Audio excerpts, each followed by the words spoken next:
Hi, everyone, and welcome to Dire Bear Adventuring Company. It is Monday night, which means we're back with the Troubleshooters.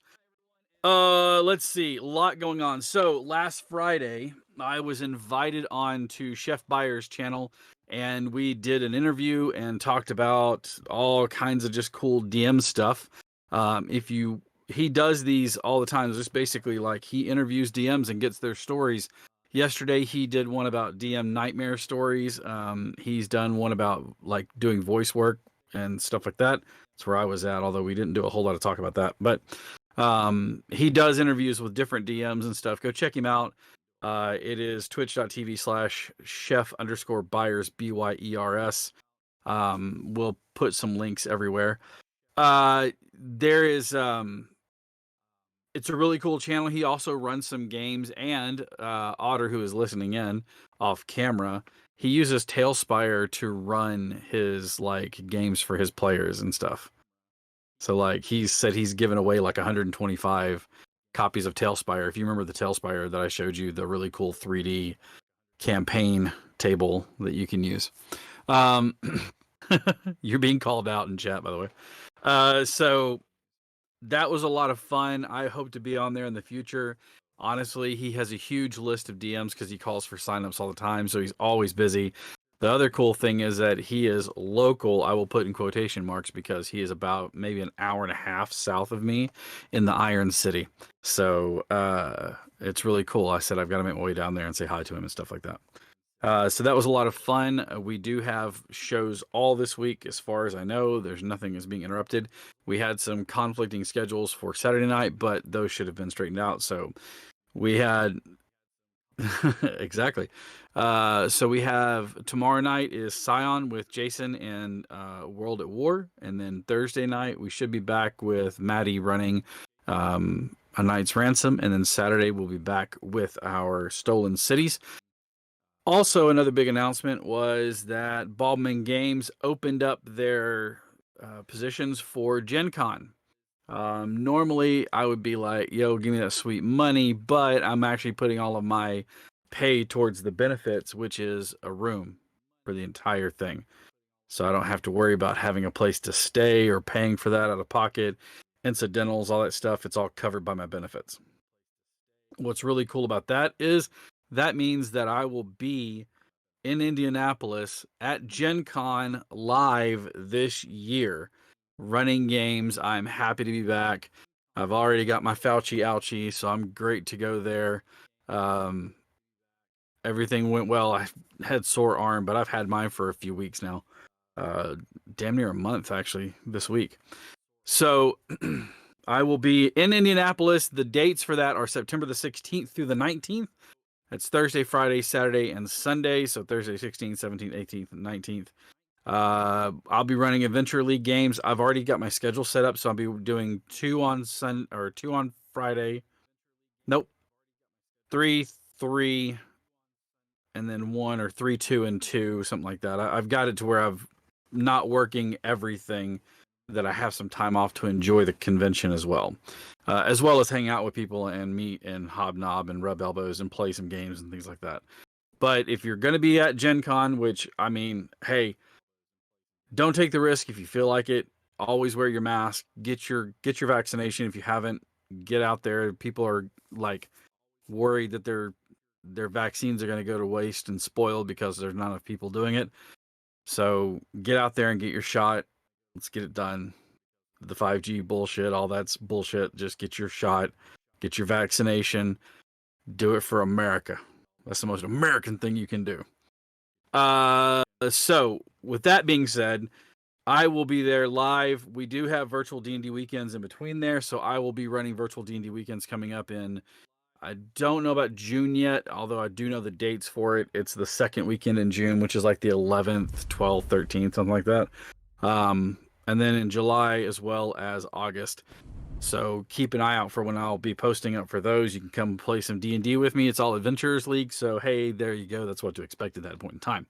Let's see. What else do we have going on? I think that's pretty much it. We are still looking for DMs, so if you want to give your hand at it, you want to run a one-shot, you want to run, a short series, anything else like that, we still have Wednesdays and Fridays. We have Sundays that we can do it in. Come in and see it out. Off camera, Otter and I finished the initial campaign for Baldur's Gate 3, which should be dropping later this year. I'm thinking around the same time that the early access did, so you're looking at October. Yes, I see you making your prayer hands over there. So hopefully that drops, because we played through and there were plenty of hours put in just the main story. A lot of save and reloading because we were like, well, fuck, that didn't work the way we wanted it to. So all I can say is boulette, sir. The boulette is a pain in the ass. So we have that, looking forward to that. Man, there's so much stuff that we can play. And if you guys want to, like, if any of you are getting Dark Alliance, which is it's actually the 4 main characters from Salvatore's games. So that's Brunner, Dritz, Wolfgar, and Kedibri. Basically you're playing through Icewind Dale, and there's a series of stories that goes along with that. If you guys want to stream that, let me know. We can get you hooked up and we'll get you on there, and you guys can play that. So enough about all those announcements. Let's talk about what happened last week. Nothing much. They went back in. They got Philip out. He turned out to be some sort of wild, weird magic user. They freed a bunch of people underneath. And then there was also a very large chap who kept raging. And then they healed him because they thought he needed it. And when he did, he raged out again. And they bought him a drink, but not before somebody changed their face to look like Christoph Anders, and then went into the shop stealing clothes for Philip under the name of Peter Dietrich. So basically just chaos, because I've just realized that this is what this is it's just chaos contained only slightly. They are basically like 3 kobolds in a trench coat. You never know what's going to happen, let alone, I mean, the kobolds don't even know what's going to happen at this point in time. They did get tickets to a ship known as the SS Charon, which, if anybody out there missed that is the name of the ferryman over the River Styx, which seems kind of a morbid name for a ship, but at the same time, the ferryman never sank.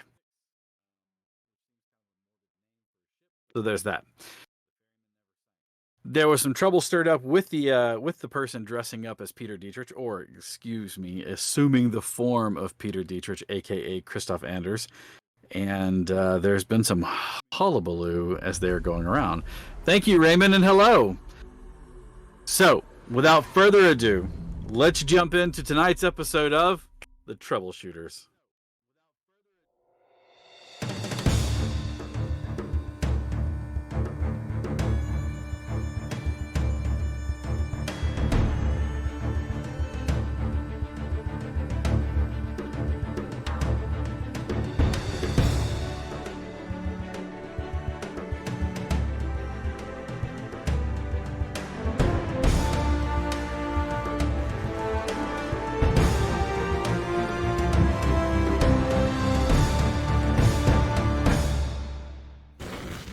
Welcome back, everyone. So you're sitting at, if I'm not mistaken, you guys are still at the Bucket on the Green.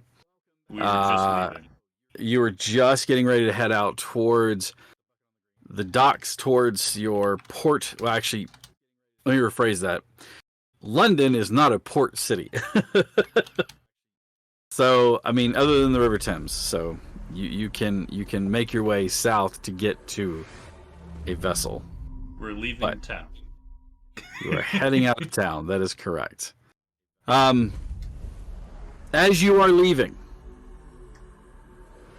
So, sidebar, I'm gonna fourth wall break this for a second. So I'm looking at all the players out there, or all the viewers out there. One of the great things about taking a break between each season is it gives me a chance to write up stuff. And the really great thing about all writing up stuff is that none of it matters when I sit down with the 4 of them, because I have all these little bones. You never, ever, ever write the adventure. Always write the bullet points, write the bones, let them have the meat and sinew. They are absolute. I can't tell you the number of times I'm like, well, let's take that card and rearrange it, and then Oh, hype train! Rearrange that. That's going to happen later. Well, now that's going to happen sooner. So this is all kind of fun. I say all that because I absolutely love it. I eat it up. It's delicious. I absolutely love it. That being said, as you were exiting because of your shenanigans last week, a large contingency is marching towards the buckets on the green. You can see them out. You see the long coats, some of them open, some of them closed. Very much the deep, dark blue color of the directorate. You see the epaulets that mark their rank, and amidst them walks a familiar figure. Christoph Anders. 10 men armed with rifles making their way down, and another 3 behind them wearing the epaulets that show and the badges that show that they are magic users within the organization. Yes. We have received a party boot.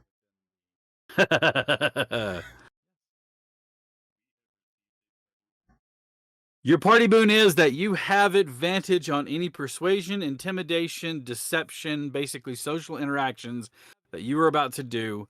Each of you gets advantage on the first one that you... All right. So, with that being said, they march towards the buckets on the green. You can see them coming down the street as they come down, literally down the street. The street is descending down, and you can see them marching towards you. Christoph is in the midst of them. They approach. They fan out. You know A very familiar sound for anybody who's been in the military is the sound of a rifle being racked.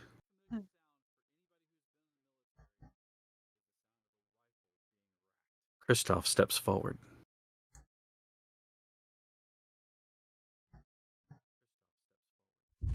What do you have to say for yourselves?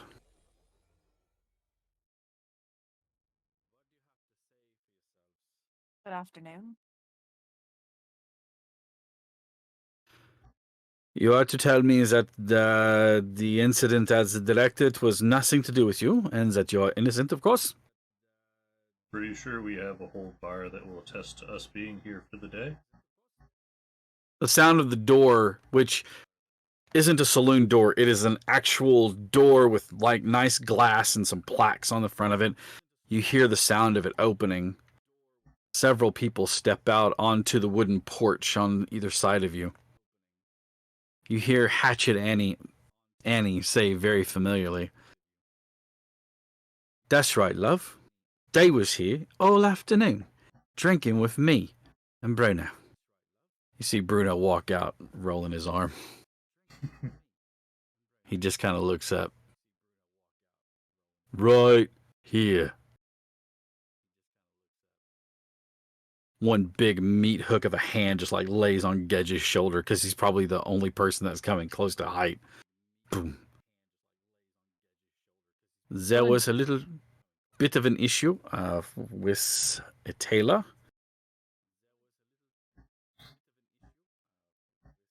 Whose face are you wearing right now? Mine. Okay. Yours. The one I've been in most.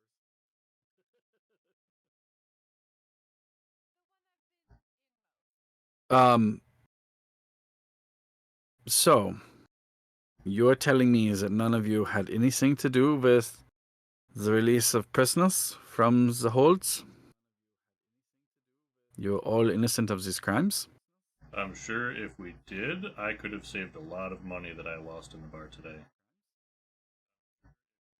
Cards were not on my side. I see. Same Well then. sense. Would you like a drink? Your perception is what, a 19 for Yep. Gej? 21. 21 for... Yeah, that's right. You took a feat, didn't you, buddy? 10 seconds left in the hype train.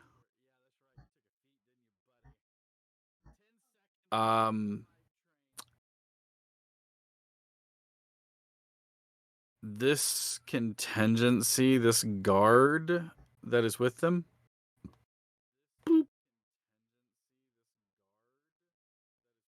the guards that are with them, um, they seem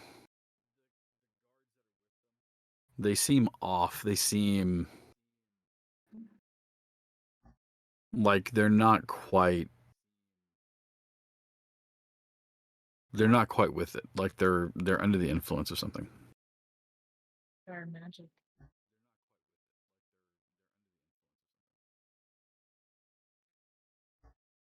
If that is the case, then I'm sure that none of you would have a problem coming back to the directorate with us.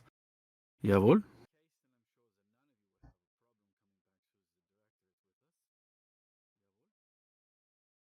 I take just the smallest of steps back. I don't say anything, but it's just kind of a not a cower, but a slight step back. I don't want to Safety go. bubble. Keep your rifles trained on them. If they make any moves, shoot them. Why do you need us to go back with you? Just curious. I've been here all day. I'm not even through my pint yet. The two of you were being held for questioning, and then under mysterious circumstances, guards were assaulted, and you were nowhere left to be found. Your friends still have questions to answer about the occurrences in Hungary. So, you will comply, yeah?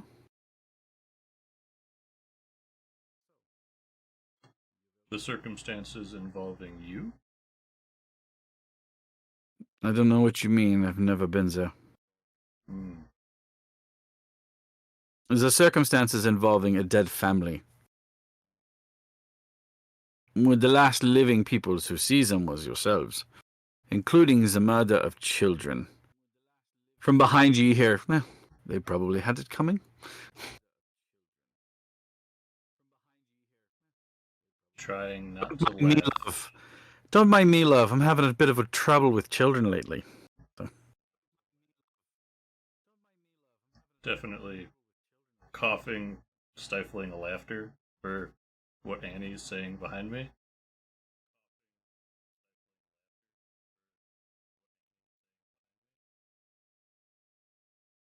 She whispers just loud enough that where you guys can hear. I don't believe Bruno's in much shape to help us in this particular situation. He took a bit of a bump and several bullets. You understand, I'm sure.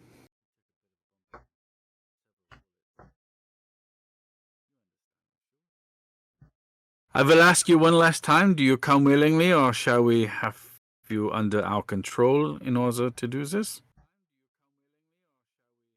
Quietly, I'll ask Annie if there's a back way out of the tavern. This takes like a half a step forward and just goes. Coming. You're gonna have to repeat that.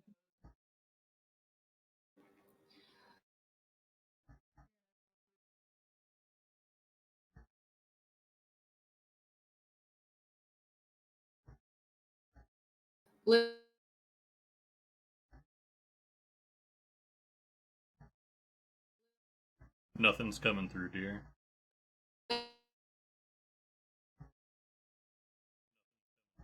This takes like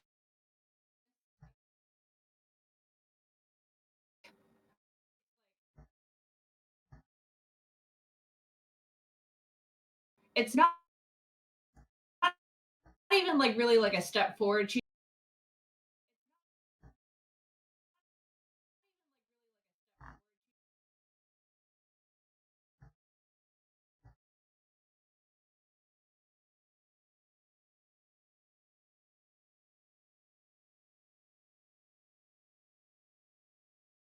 One second, she's gonna change something out there.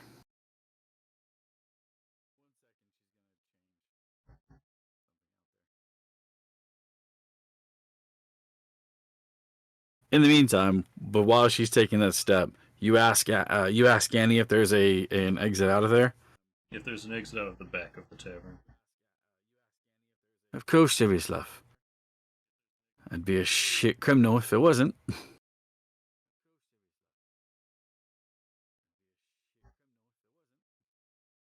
What are you thinking? Well, it's not like we walked out here with none of our things. Let us go Fair. gather our stuff and we'll come with you.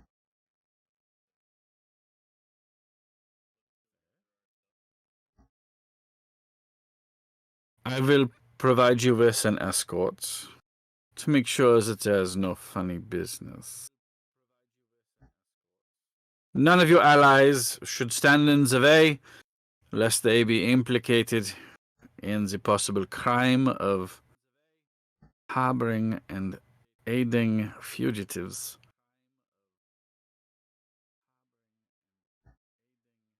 You Are will you- capitulate, yes?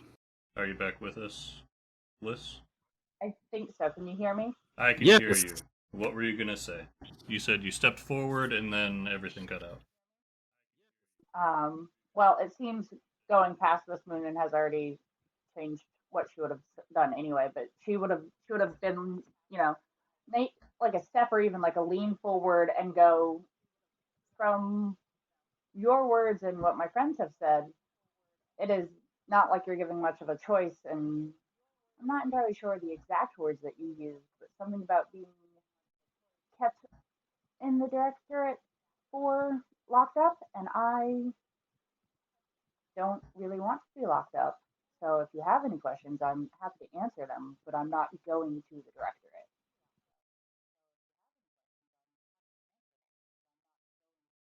So you But are not complying? because Moonin has already changed direction, then Liz would have kept her mouth shut. Okay. So Well, these men will escort you into the building and make sure that you are not up to anything hinky, I believe is the word. can Follows I them in. finish my drink and get my hat? No.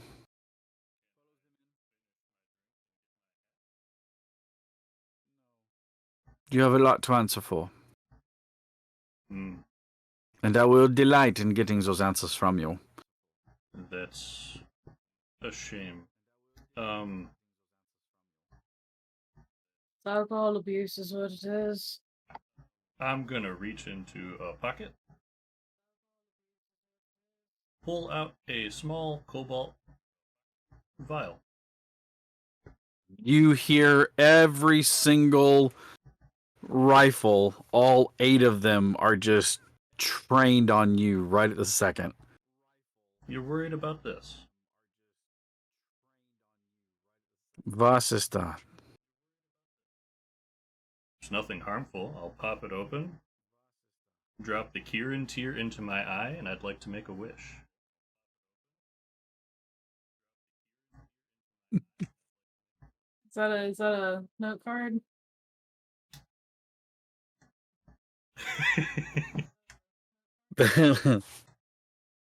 Fuck that card and that card and that card. Here's your wish.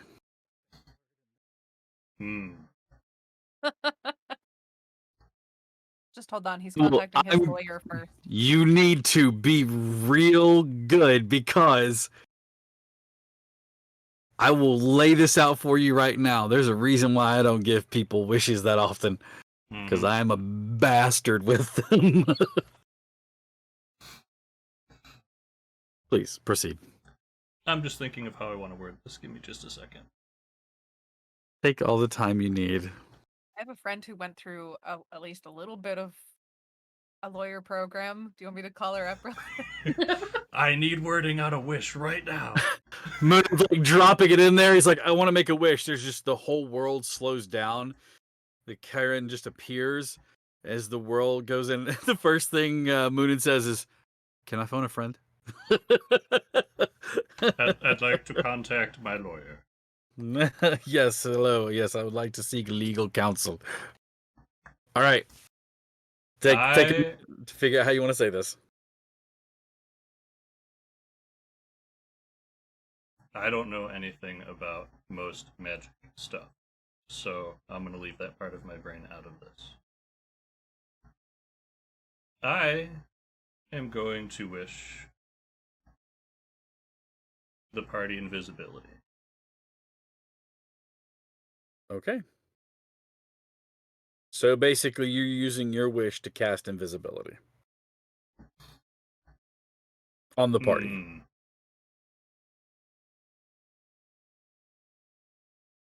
Using the wish to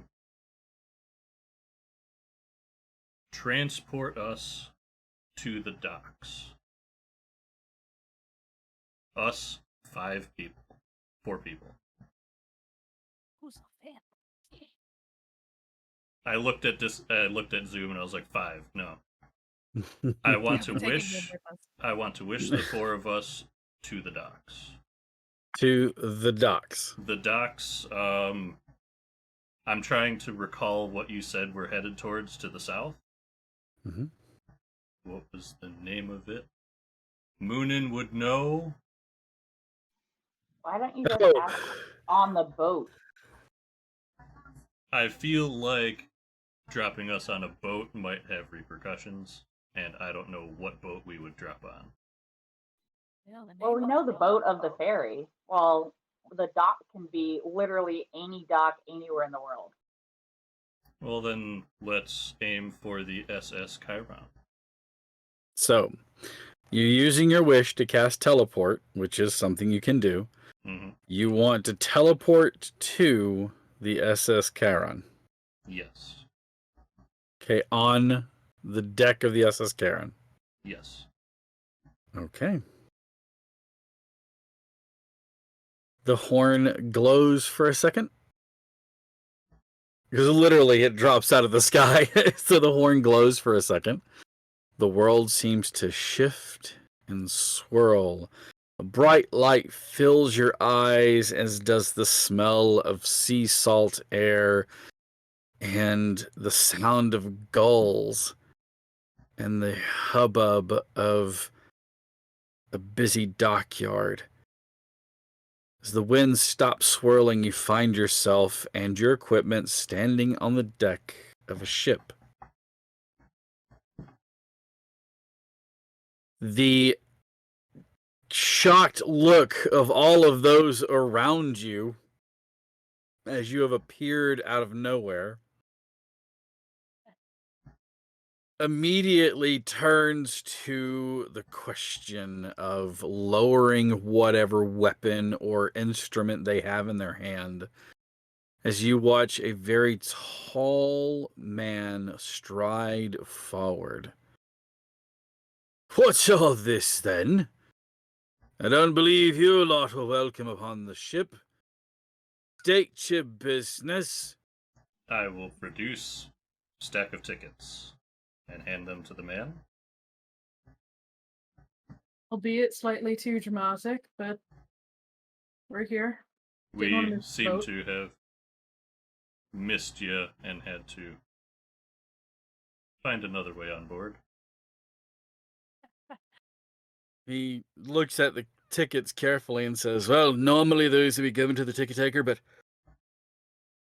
this seems to be a bit of a unique instance, so I'll hold on to those. We do apologize for the intrusion. I'd like to say it's the strangest thing that I've ever seen, but the truth is, it's not. Welcome aboard the SS Charon. I am your captain, Captain Monroe.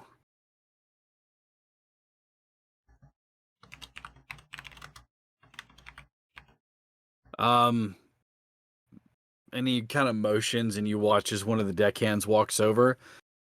See to it that they find their rooms, probably amongst the rest of the regular folk in the cabins. Now that you're standing on the deck of the ship, you get a chance to look around. This is no sailing vessel. This is no regular sailing vessel. You were thinking wooden sails, maybe wood reinforced with metal and sails, but you have to remember this is 1919. You stand upon the metal or the wooden deck of a metal ship. From end to end, it's the biggest thing you have ever seen. Steam towers funnel up from the ship's body, reaching into the sky, but yet not black smoke pouring out yet because of the fact that it's not moving. More importantly, as you look over the side of the vessel, you realize something even larger that would strike you. That it is not sitting in the water, but is floating just above it. At the aft and the foredeck and the aft deck, as well as on the starboard and the port, you can see large crystals that have been bound to this vessel via metal holders. They hum with magic, keeping the whole thing out of the water. When I say that this is a massive ship, it can easily hold several flying vehicles. And as you look on the side, you can see mounted to the side on unique little holders 4 biplanes. Captain comes up as you stand looking at the marvel of magic and technology melded together. Impressive. That's a word for it. A small Is word this for it. bigger or smaller than the Titanic? Probably about the same size. So, like the Titanic and the Britannica, kind of like those size. I mean, it is definitely not. There are no armaments on it, so it's definitely a cruising ship or a trade ship. But the fact that it's got the biplanes on it gives you the indication that they're usually dealing in cargo as well as people. So it's not just specifically a cruise liner. However, the 4 of you are not. You've seen flying vessels being used in war, such as airships, dirigibles, and things like that. That's not uncommon, and you're familiar with biplanes, but this is the first time that you've actually seen a ship that is used in this manner. This technology, this magic, is something that's new. He kind of motions to the 4 crystals and says, "A gift from the new lands. They seem to be unique to those folk. I made a good impression on some of the locals. They allowed me this, showing me how to use them. Some minor modifications. After some trial and error, because the first time we had one, don't strike it with a hammer really hard." You say the new lands? Yes, the new lands. Oh, we haven't really come up with a name for them yet. After all these years. I mean, it's been 350 years, but we still say new because what do we know about them, really? That's fair. So, I take it your tickets, and he kind of pulls your ticket out and then puts it back in, says you're heading to New Amsterdam. Is that correct? That is. Lovely place, that. One of my favorite to stop at, as a matter of fact. Well, the trip shouldn't take us more than a few days. So, you're welcome. The dining is at a certain time. You'll hear the whistle and everybody will be called down to the mess hall. Other than that, feel free to roam about the boat. Make sure you stay to your cabin. This is my ship. I am the law here. As soon as you step foot on that gangplank and onto this deck, they will answer to nobody but me. Yes, sir. I'll assume the same is true if we skip the gang. I like this one. You're correct. That being If you're on my vessel, you're in my charge. That being said, could we borrow you for a moment of private conversation? He kind of looks around like he's checking to make sure that everything is getting underway. And he says, "Yeah, we're not set to sail for another day, so you're a bit early. But yes, that'll be fine. Meet me in my cabins, or follow me to my cabin. and he starts walking towards the aft of the ship, descending a set of stairs and walking towards a very nice-looking cabin down a twisted hallway. Entering in, you can see that it doubles as an office as well as a sleeping quarters. It has a nice round table that has several chairs at it for meeting with people. There is a lady in there right now who is cleaning. As he enters, he kind of waves at her and he says, please feel free to come back a little bit later. I need to have a word with these folks. And she nods her head. He walks to the back of the room and gets to his desk, and he opens the desk, and it's not a show of power, but just a show that he doesn't trust anybody new. He immediately pulls out 2 handguns and sets them down. He says, I might be older now, but I'm still quick on the draw. Any funny business, and I will put one through you. Now, what words do you have with me? Are they? They look to be like some sort of... They have a barrel that is opened, like there's no casing around it. Mm-hmm. And they have a slide that looks like you have pull the 2 notches and it pops it back. Okay. It looks to be like an old style Ruger. So, you magically appear on the deck of my ship, and you ask to seek word with me. I figure there's some sort of trouble that's following you. What am I in for?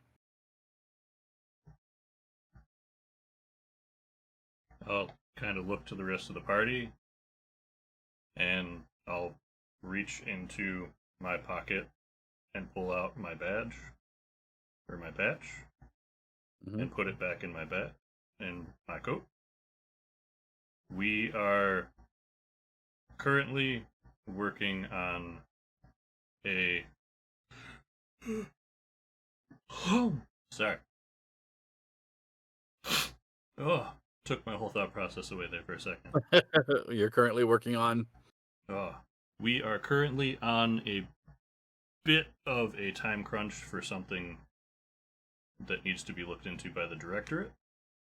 There are a lot of people who are trying to beat us to this information.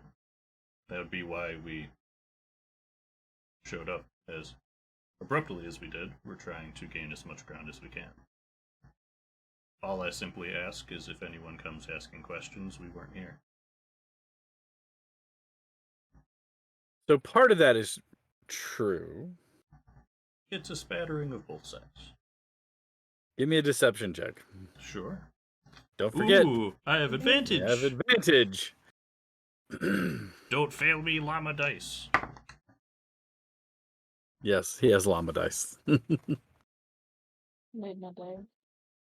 And It's a llama? it's a llama. It has llama. That's a on 20. I didn't roll a 20. Oh, I rolled okay. I rolled an 18 plus 4. Okay. So 22.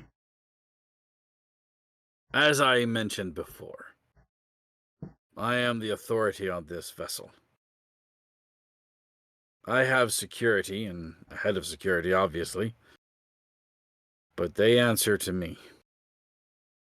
If anyone comes looking for you, they'll have to answer to me first. We appreciate your discretion. The safety and security of the people upon the SS Chiron matters to me.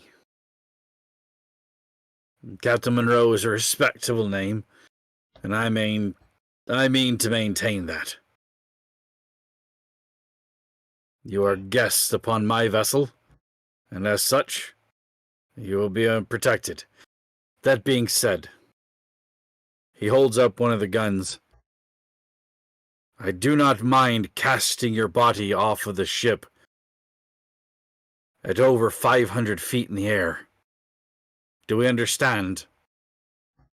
Won't have any trouble from us, sir. That's what I like to hear. Side He note, puts can the I gun back look at down. the gun as he's holding it up? What kind of shape Sure. is it in? It's actually clean. It's well maintained, but it's Well-maintained. used. It is well used. Okay. Give me a history check, Otter.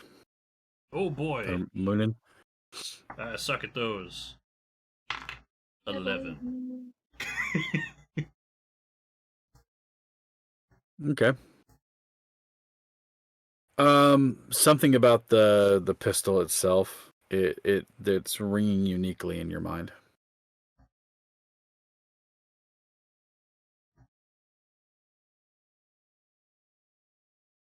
Anything else that you would like to drop on my lap? Not to be really weird, I'm kind of a gun nut.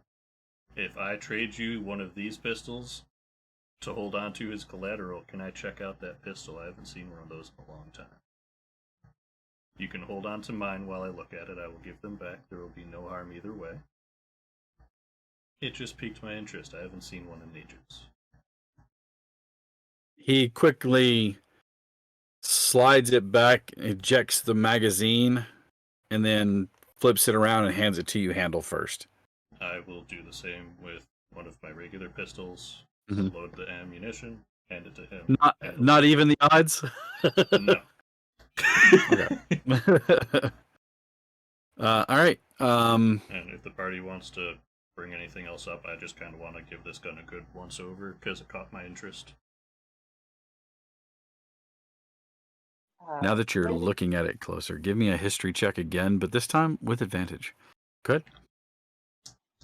Liz would, while Moonin is inspecting the gun, she would probably pipe up and go, I'm sure you have a fine medical team, but if for some reason I know that journeys can sometimes make people sick, and sickness usually spreads easily. So if you are in need of a medical personnel, I am easily found on the ship, and I am happy to help. We appreciate that. If we have need of you, we'll let you know. What was your history check? 17. These are specially made. The markings on the handle are what it was that really reminded you. There was during the war, there was a unit made of British Islanders, so both Scottish, the Scottish, Irish, and the English. Mm-hmm. Their whole goal was to be basically an elimination squad for magic. They found them and put it to an end before it became a thing. Like almost like an early version of you, but with more brutality. A lot of these men, when they were found, were brought to trial for almost like war crimes. Mm-hmm. Not all of them, but some of them, because of just the methods that they used. These guns were given specifically to members of that squad. Did that squad have a name? They did. They were known as the Grey Watch. Lovely.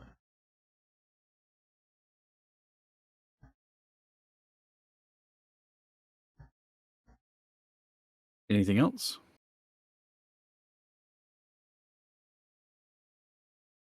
I will hand the gun back to him, handle first. He takes it and returns yours. He slides the magazine back in, racks around, and then puts it down. If you have any questions, feel free to look for me at any time. I feel far better under your care. It's not often one finds someone of that caliber. He looks at the gun and looks at you with kind of a knowing glance.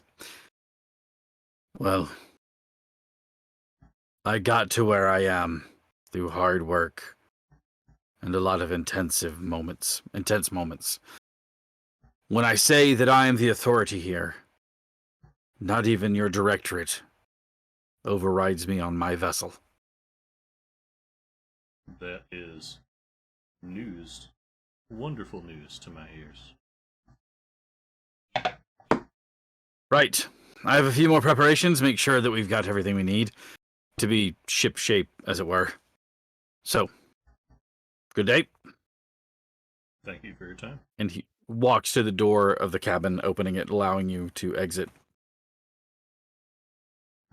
As you are looking through the vessel, you can see a lot of different things. One of the items that catches your interest is between where would be the smoke towers. You see a rigid piece of metal that seems to be running out of that tower, and then a line that runs to another rigid piece of metal that affixed to the back end of the vessel.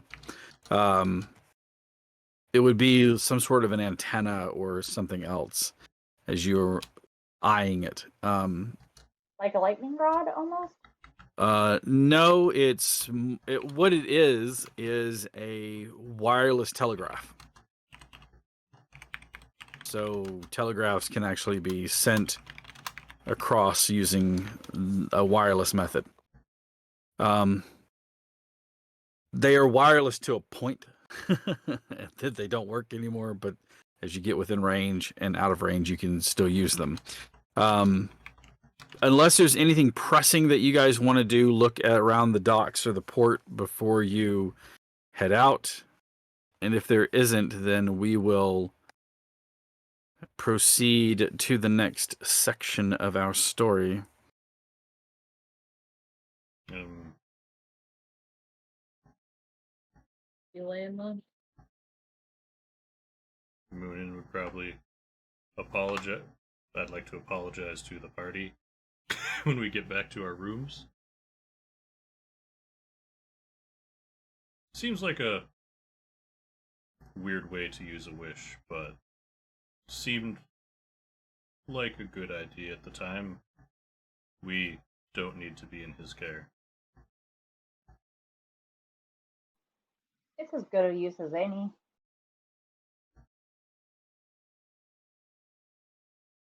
So that you know, you were in the city of Brighton.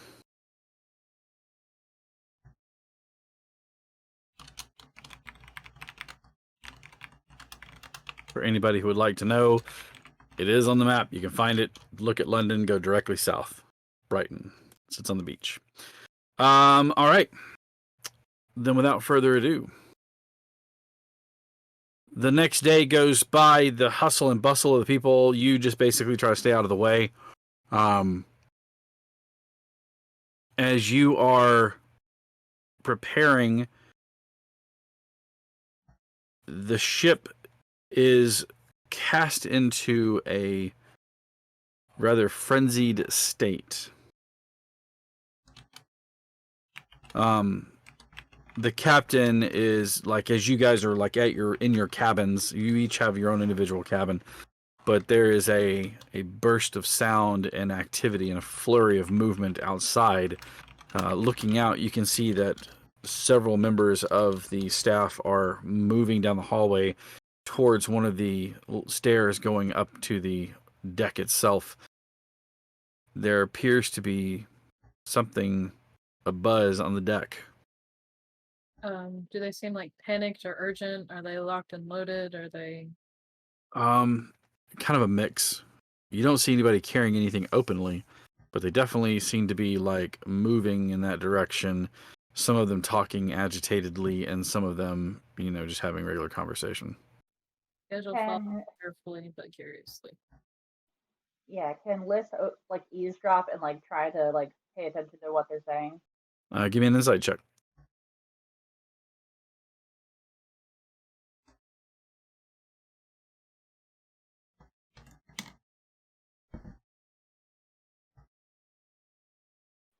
Here.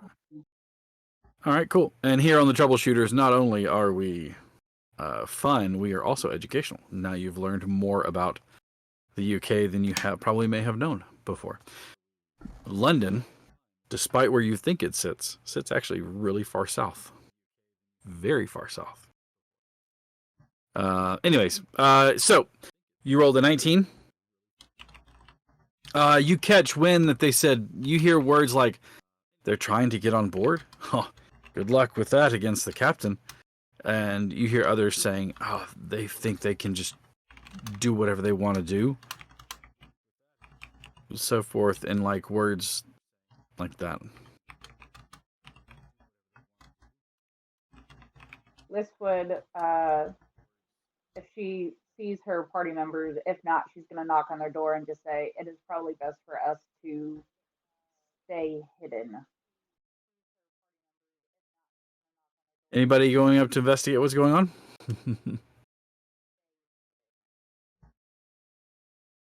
Gage is like, I'm not staying in my room. Fuck that noise. All right. Guys, you start to mount up onto the deck, and you can see the throng of staff, all the people pulling your hood and making yourself kind of like obscured in the crowd. The captain, as well as a well-dressed man, standing beside the captain, are looking over the edge of the gangplank and onto the dock itself. You see several men in long blue coats. The epaulets on their shoulders giving away that they are part of the directorate. This bitch. Amongst them, you see a female figure, although she has short cut hair, dark skin, and it is honey tipped at the end. She still has on her vest and the yellow sash around her, or the yellow band around her arm, but she looks cowed. You can see just traces of it. Her lip is fattened. Still has trickle of blood in it. It looks as though her nose has been broken. And beside her, on his knees, his hands locked behind, and then a bar between his hands around that's attached to a collar around his neck. So if he moves his hands, it pulls his chin up. Is a rather large human. And I mean a rather large human. We have it on good authority that they are here on your vessel. Allow us access.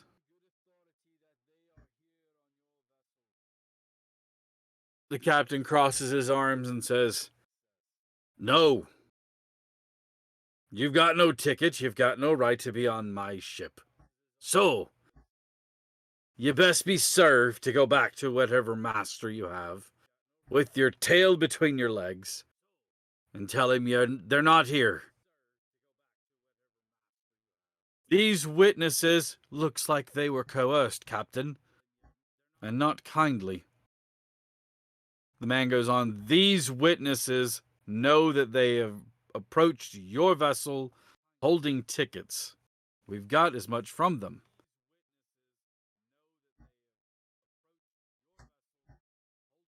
Striding forth, his hood pulled up on his cloak, you see the well-dressed form of Christoph Anders.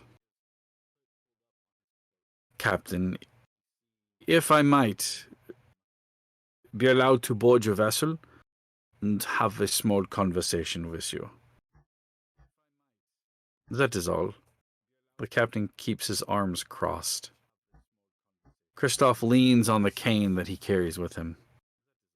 It will only take a matter of moments. And then we will be on our way. You can trust me, please. I would not dream of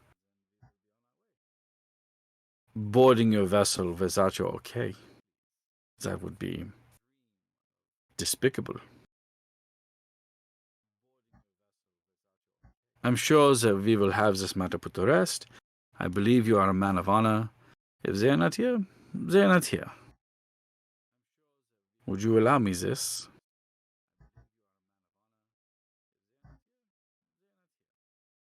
The captain looks at his guard.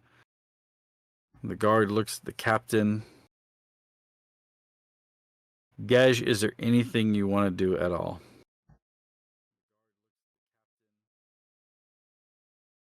You see, I want to Go ham.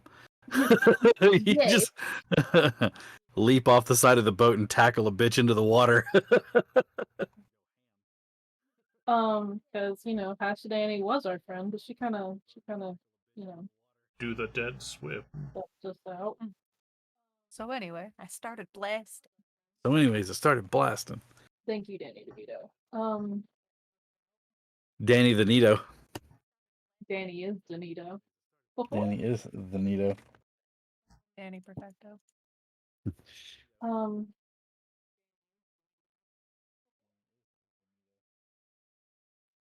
Enhance ability. I don't know. Okay. I want to try and help him resist the charms that is presented by this man who I know is very blatantly vampiric. All right. Is it touch? I clicked off of it as I was attempting to read. Un momento. Hang on, I got you. Enhance ability. Yeah, it's a touch spell. So, Do you want to move forward and touch the captain on the back? if I can pretend like I'm carrying something to get away with not being seen by the people that are down below, yes, absolutely. Okay.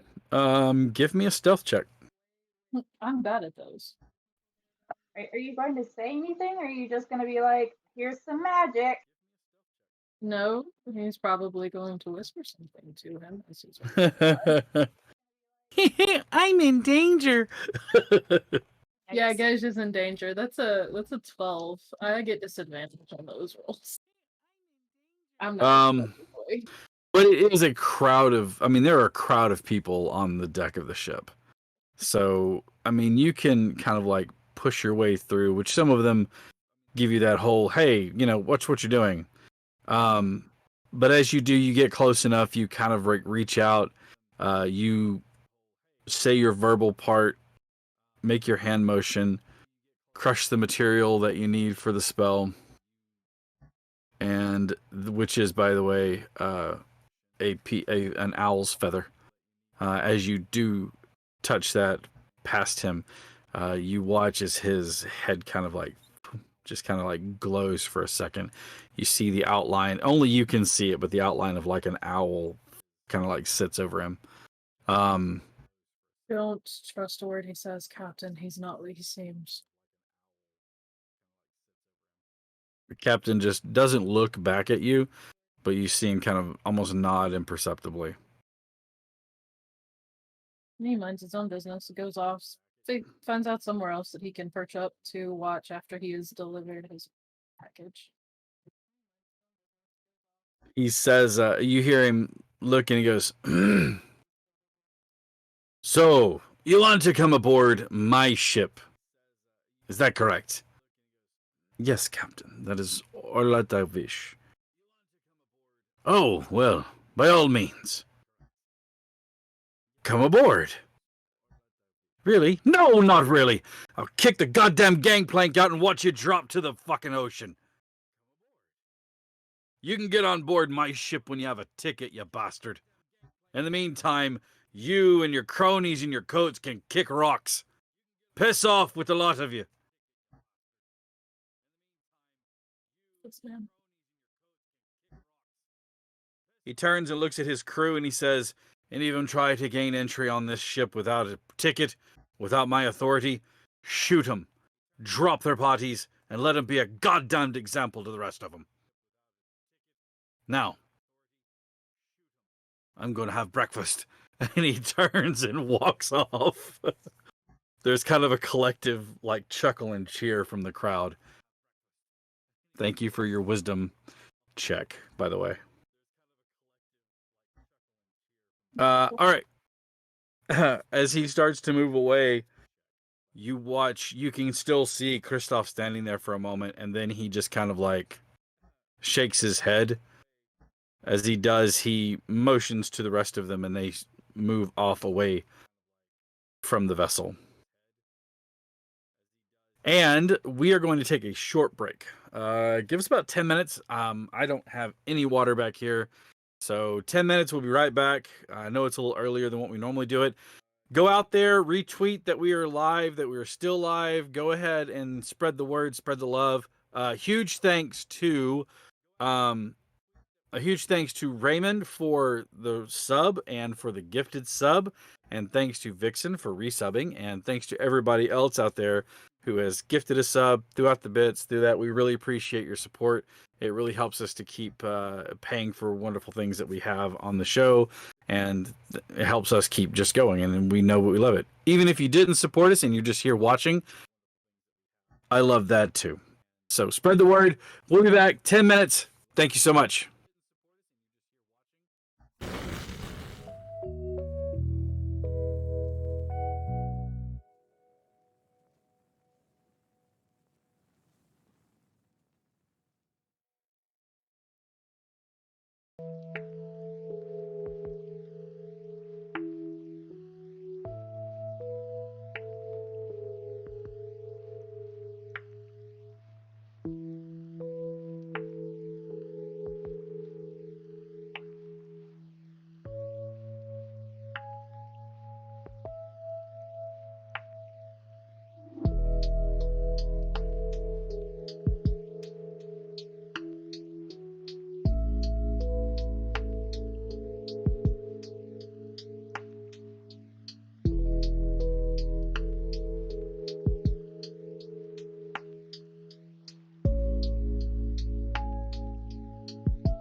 And we're back. Thank you. I know we went a little longer than 10 minutes, but I got to tell you, I found Cafe Bustelo, which is this amazing coffee or espresso. But I found it in a K-cup, and this is Bustelo con leche, and it has like sweet cream and milk and everything, so it's this wonderful, creamy. I like it. It's delicious. And it's in my Papa Bear cup because if you know me, you know, that's me. You guys are on a boat. We're on a boat. Mother. Everybody disperses from the top deck. Eventually, you watch as crowds are starting to gather around the gangplank and are invited onto the vessel. Their tickets are checked and stamped. Your 4 are handed to the ticket check, and they are stamped appropriately and handed back to you from the, where the captain had them. Eventually, everybody sort of filters on, and without much further, once the last one of the people are invited on, the gangplank itself is pulled up, and it's not just like a narrow board with steps. It's actually a big ladder that goes all the way down and has these gigantic ropes that, block off things. But the whole structure is collapsed and brought back into the vessel itself, shoring it up. The railway there that's open is closed, latched, and locked into place so that no one accidentally falls through that spot. The captain takes his place. You can see this kind of grandstand that kind of sits out about mid-deck. It's got a long, kind of a long walk out onto it, and he gets to the edge of it, and you see him tap this microphone that's sitting there, and as he speaks, his voice just fills the area around you, seeming to come from nowhere and everywhere all at once. Welcome aboard the SS Chiron. I'm certain there's a lot of you that understand the humor in having the named after the ferryman that crosses the river Styx, but I can assure you there was never a story where he capsized. He never lost a soul, and everything went according to plan. And I figure if you're gonna cheat death, you might as well have a quick ride across the river. Our trip should take us no more than 5 days. You will be airborne. The good news is that your ship won't toss with the waves. The bad news is, if you fall over, you're a goner. We are not stopping the vessel for you. So, if you get close to the rails, tie off. There are convenient tie-off points all down the railing. If you do fall, my suggestion is yell as loudly as you can when you fall. If for some reason we should come under attack from something, which I find hard to believe, but if for some reason we do come under attack, we are equipped with biplanes, gunner spots, as well as a few other armaments to take care of us. But again, if something comes up this high, you're all kind of screwed. In the meantime, enjoy your stay aboard the vessel. Welcome as we head off to the new world. With that, it falls silent, and you hear the crew start to cheer and rally as you watch the city fade below you as it rises above you. The hum of the crystals becomes louder. You hear him shouting commands, and then they're repeated back as the vessel starts to rise up, going even higher and higher till the city becomes a small spot beneath you. You are only about 500 feet, maybe 600 feet in the air. So it's not like you're way up there, but it's enough that you can look down and recognize that, yeah, you don't want to fall off of this thing. You won't You feel watch a thing if you do. that, remember, it's not the fall that kills you, it's that sudden stop at the end.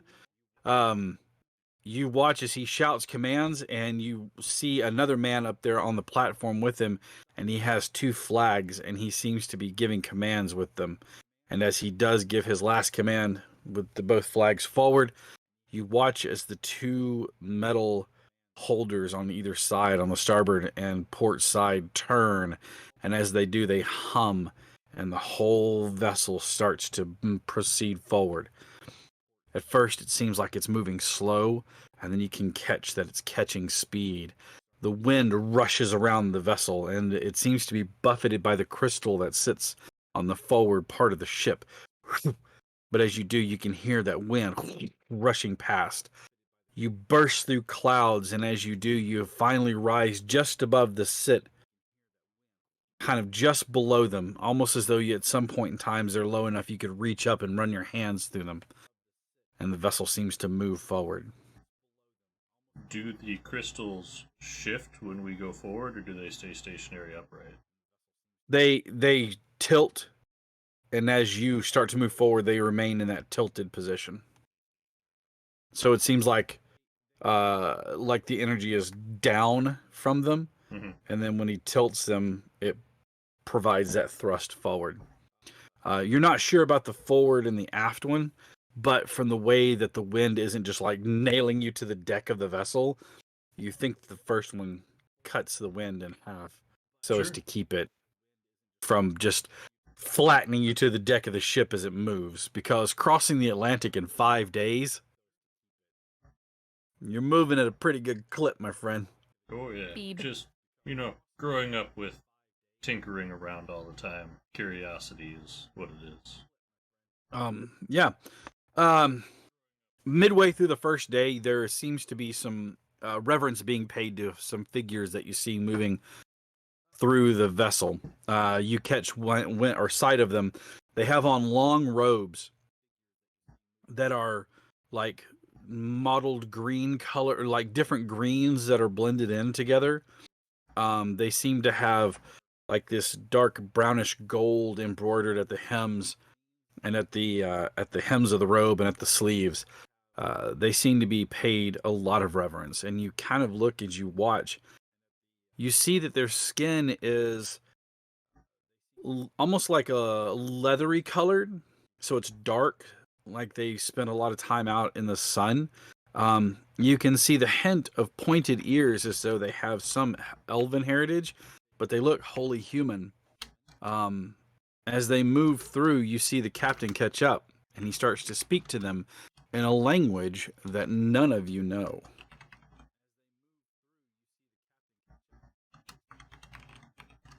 Wait, did you say that it looked like they might be elven? At least one or two of them might have some elven heritage. Yes, given. It is all in Pig Latin. Elcomwe ute ite ipshe. It took a minute. I had to remember how to do that shit. Yes, they are. They have elven heritage, but the language is not elvish. It is something in and of itself different. It's not melodic. It seems very simplistic, but yet it carries a lot of weight to it. It carries a lot of age to the way it sounds.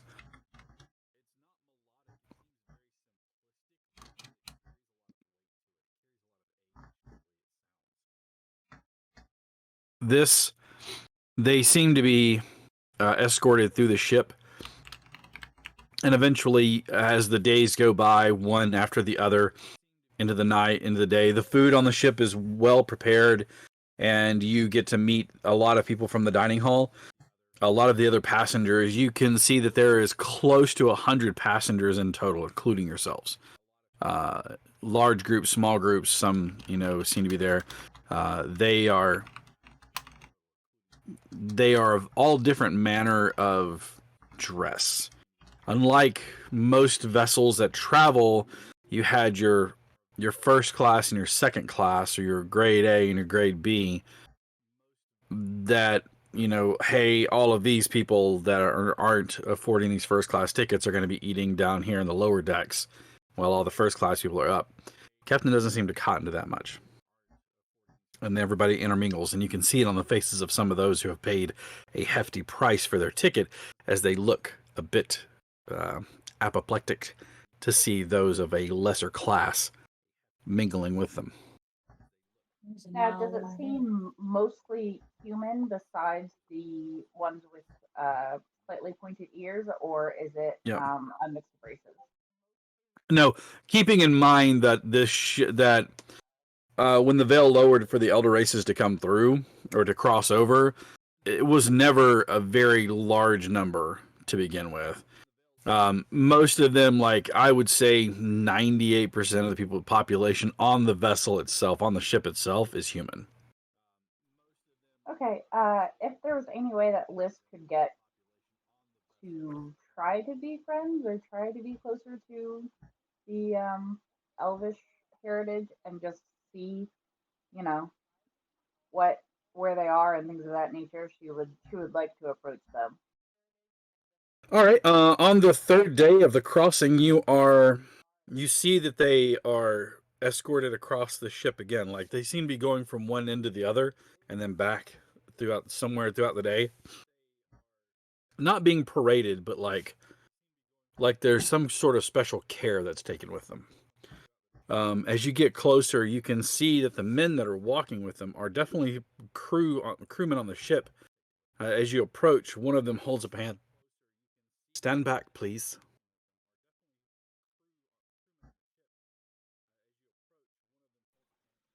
Liz just goes, okay, and just decides to leave it at that and goes back to her room. Um, She's not going to push it forward. okay. I mean, he was just like, stand back, please. And basically, his job is just to make sure that people don't crowd in around them. You do hear whisperings, like as they from people, like, is that some of the ones? Is that some of them? I've never seen them before. They don't look that different. Their skin is so dark.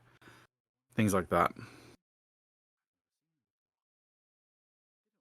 Yeah, Liz would have, been fully elf herself, so she would have been fine to just be like approach them, and if they wanted to speak to her Mhm. after that, after she was told to stand back, they could come find her. It's not like there's that many people on the ship, but Yeah, she's not going to push it. I mean, don't get me wrong. The ship is well populated. There were only 100 guests on the ship. The crew, the guests on the ship, everything in total is probably close to near 200 people. So it is a But big vessel. even it being a big vessel, there is probably only one true elf on the ship. So if True. they decided to go looking for the elf, there's not many that they would run Yeah. into. Do you only give that one try, or do you want to go out again like the next day, knowing that they make their trips back and forth? She would sit out on the dock close enough to what she knew was the path, but she Mhm. wouldn't go close to them. But she would Okay. she would go out on the dock and she'd be trying to listen to just different things. And as if they had like a set time that they like left, she would cast tongues just to see if she could overhear anything that they were saying. Okay. Are any of the rest of you doing anything with this time, or are you just enjoying the flight, as it were? Any sort of window I could sit by? I always like the open sea, but this isn't exactly like, or open waters, I guess, but this isn't exactly open waters. So if there's Sure. any sort of like Just all pain around to, you. yeah, well, without being like blown away. Actually, no, there's a place to tie off. I'd go up there and just spend a lot of time up there. Sure. Yeah, you can see the sky here and there out in the ocean. You see dots of islands far off in the distance, and um, it seems like they're taking a route that travels more to the north. So it is not particularly cold, but it is definitely not warm up on the deck of the ship as you're moving through. Um, you see the three individuals that are being escorted back across. Liz, as you were sitting out there, one of them stops and like motions to the guard that's with them, who also stops and then kind of motions towards you and does like this to you. She would get up and walk closer and just say hello, and just wait for them to respond. They don't respond in English. They respond in a language that, again, you're not familiar with. It sounds like a mix of like head voice and something guttural. We are not kawa hut. As you approach, you're again, the voice is feminine, but it's very androgynous. Pulls back the hood to reveal long hair braided in multiple plaits that is then pulled together and like bound up. You can see worked into it nature things, pieces of bone that are braided through, feathers and beads and things like that. The skin again is ruddy, and it has like an almost almost like an otherworldly, or almost it's like a savage beauty to it. I hate to use that word, but it's, there's nothing else I can think of. Just very ethereal beauty, but it's like very natural, very, very plain and pretty at the same time. They greet you with those words, and then upon seeing that you don't respond to that. Well, I mean, Liz cast tongue, so Liz would understand anything that they said Oh, to her. You are not with your people.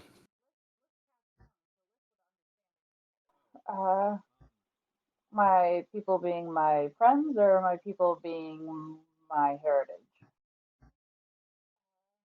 Hold on.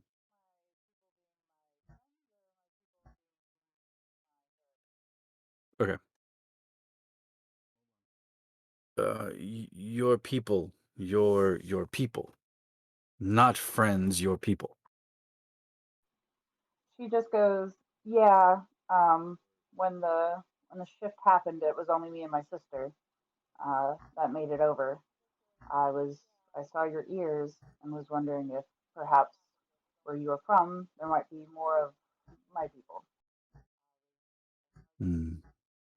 My mother is of your people. My father is of the land.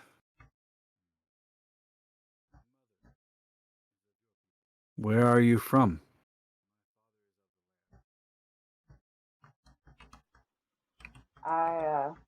In this land, I am from Norway.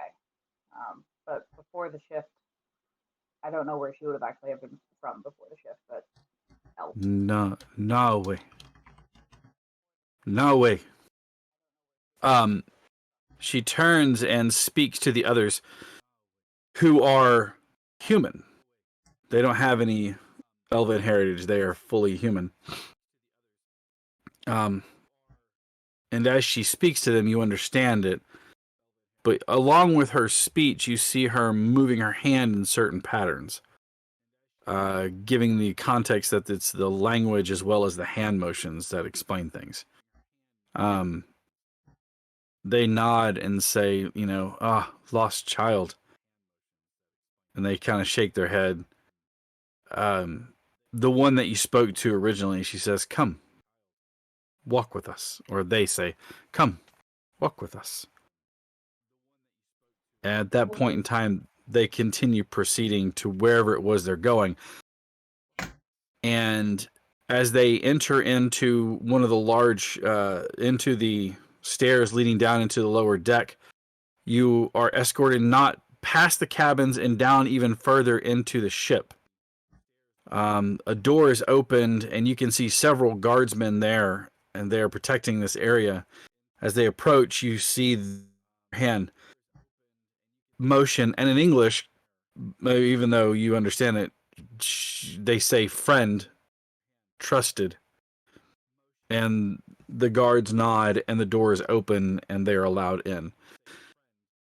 This room is... It's done in deep wood and comfortable cushions all around it. Not a bench, but all on the floor as though you were to sit around. Beds are laid out and nothing more than pallets for them to lay on, but even those are comfortable enough for someone. The room itself smells of some wonderful heady scent that you're not familiar with. There seems to be just sort of this aroma in the room that is just comforting. It's a little loamy, and it's like smells that you know but you don't know. In the center of the room is the only metal contraption that you see. It is a it's a metal plate, like a platter, that hovers just above a metal railing. Okay. In the middle of it are 4 of those crystals, like the ones you saw, but smaller. You can see the 2 on the outside, like would be on the east and west, are tilted forward. As you watch, the one that invited you in says, "We must work for a moment. Please wait." The 3 of them then take positions around the table, and as you do, you watch them fold their hands and they just sort of concentrate for a moment. As you do, they seem to fall into a trance-like state. They seem to see the crystals pulse for a moment, and a clearly visible line of energy connects all 4 of them again. You watch as one of them takes something out from like inside their robe, and at first you're not sure what it is, but it is a bound leather satchel. They open it, and you watch as she takes something and sprinkles it across all of the lines. As it hits the lines of energy, there's a kind of a sizzle, and then you can see that aroma is coming from whatever it was that was burnt in there. They quickly tie the bag off and put it back into their cloak, and then they continue their trance. At this time, they're starting to whisper some languages. Yep. What's up? Is like, would she know from like her medicine and things of that nature? It's not something you've smelled.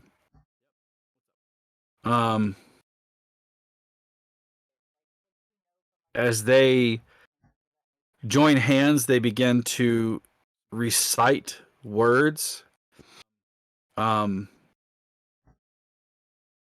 You get the general idea because, I mean, you understand the words, even though the context of them is a little bit foreign. But with you being clergy or cleric, you understand that they are actually reciting some sort of prayer of thanks.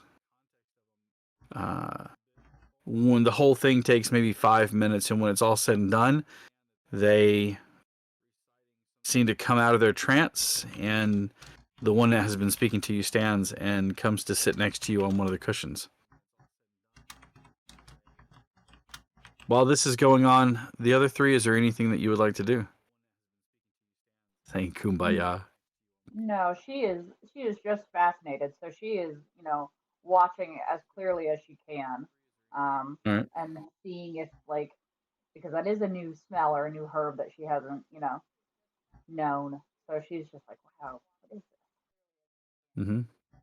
What about the other 3? What are you guys doing? Anything in particular, or just chilling out?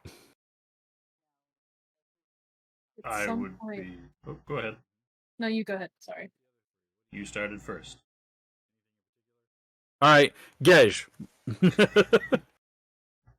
At some point, Gesh probably would have gone and talked to the captain because he feels like he deserves an explanation.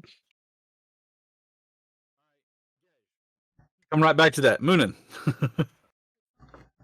I would have been seeking out engineering in whatever form I could to learn about the vessel while we're here. Awesome. I'll come right back to that. Gej, so you're talking to the captain.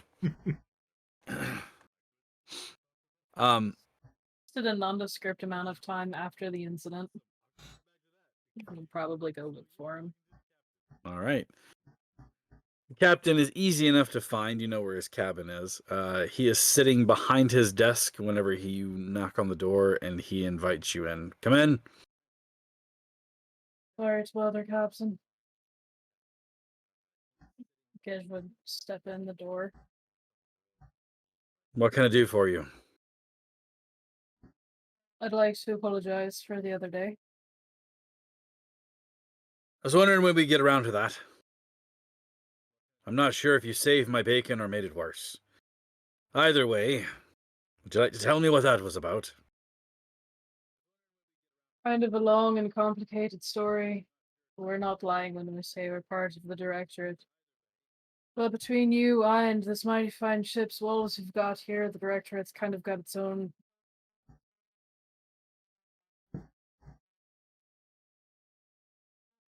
subterfuge happening. One of the gentlemen we're hunting is now sitting at the head. That Well, gentleman just so happens to be the man that's trying to coerce his way onto your ship. I've been on enough vessels and enough ships in my time to understand where the rats are and identify them at sight. And I may not know much about him, but I can tell you from what I've seen, he's a bastard and a half. So, But he is. I'll not let him darken my doorstep or my ship ever again. I'm not sure what you hit me with back there, but thank you for it. Just a bit of a war god's blessing. I'm not normally a religious man, but thank him for me and thank him for you. Yeah, he can hear you. Probably. I'm Who really was not that? sure. Who was that fella? He goes by Christoph Anders, but pretty sure his name is Peter Diedrich. He's a vampire. An old one. Out in the sun that way. I don't know. There's a lot of magic that exists in the world. Well, I know a lot more about steering a ship than I do about magic, so I'll just take your word for it. That's what he was. Either way. I'm less likely to be talkative to him next time I see him, and more apt to shoot him right in the face. Be doing us all a favor. Well, I mean, if they ever come to question about it, I'd be like, he was trying to get aboard my ship and he wasn't invited. He needed to be taught a lesson. I miss the days whenever we didn't have red tape. We just point and shoot and go about it. He touches the desk lovingly. He says, "That's why I like it here." Thank you for coming to me about that matter. Anything else you'd like to discuss with me? No, sir, I don't believe so. Word of advice for you. Whatever it is you expect to see in New Amsterdam, I can guarantee you it's not what you think. It's a colony, and there are people there from the old world. But the city itself, it's not like anything you've ever seen. What can you tell us about that then? The laws there are a lot different. Don't make trouble. Pay homage and honor to nature, as it were. Thank them for even the smallest of gifts.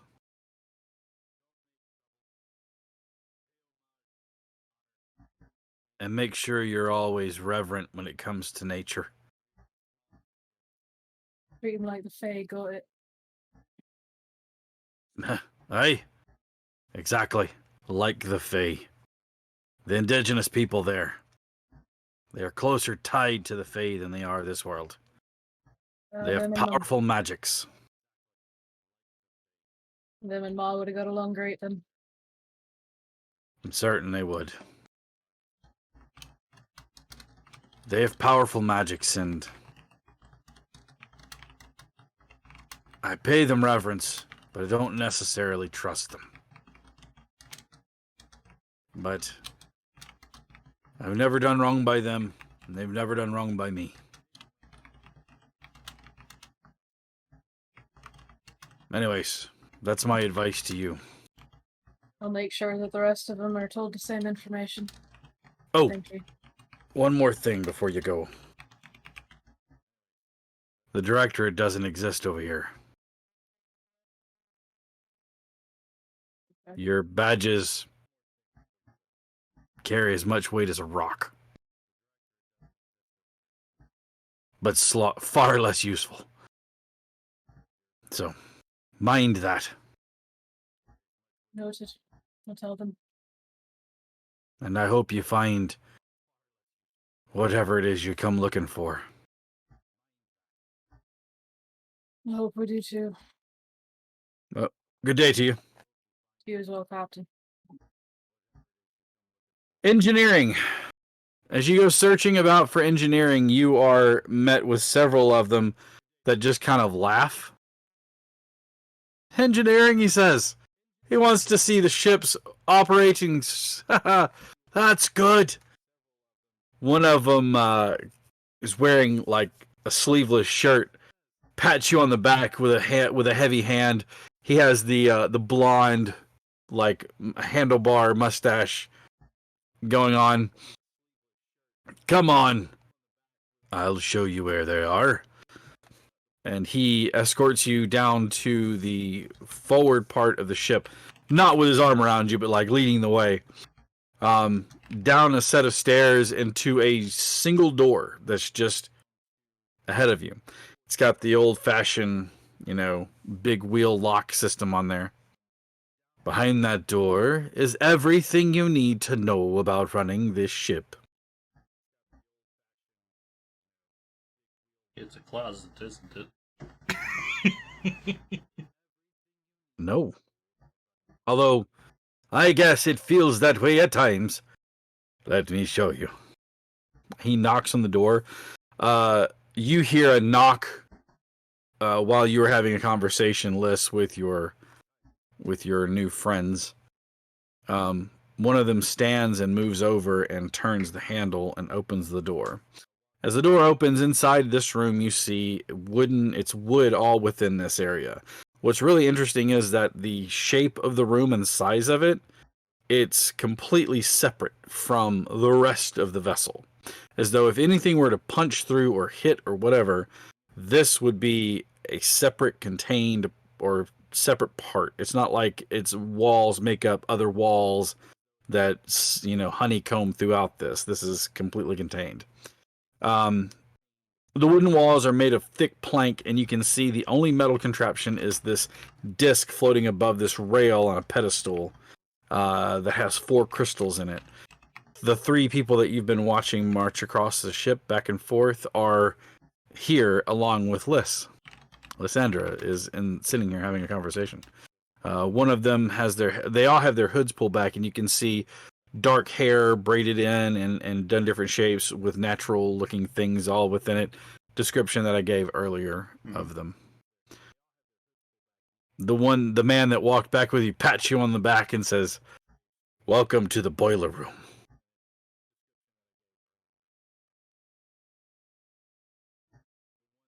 Not what I was expecting. Hey, Liz. What's up?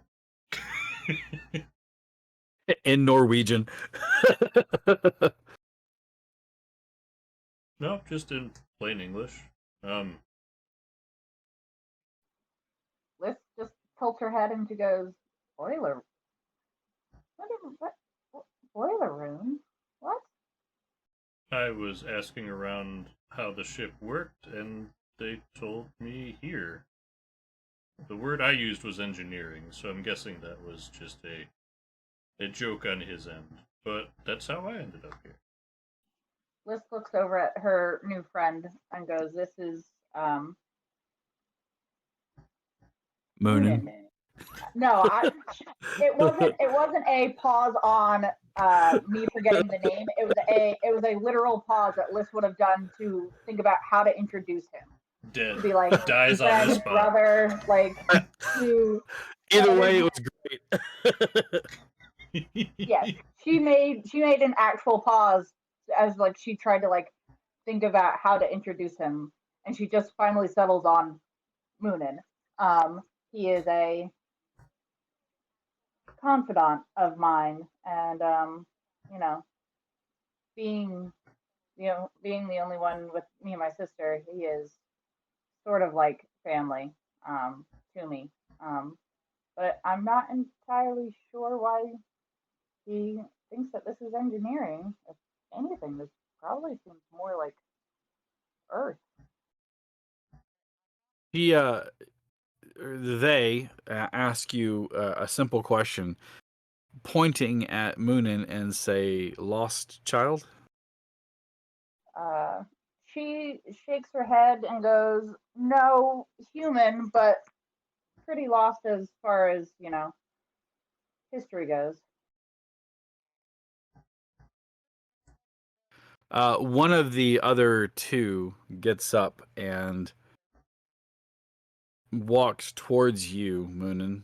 Um, and as they do, they like without asking, just take your hand, your left hand, and hold it up and turn it over, and is like inspecting your hand, and like looking at it, like intently looking at all of the lines and the creases and things like that.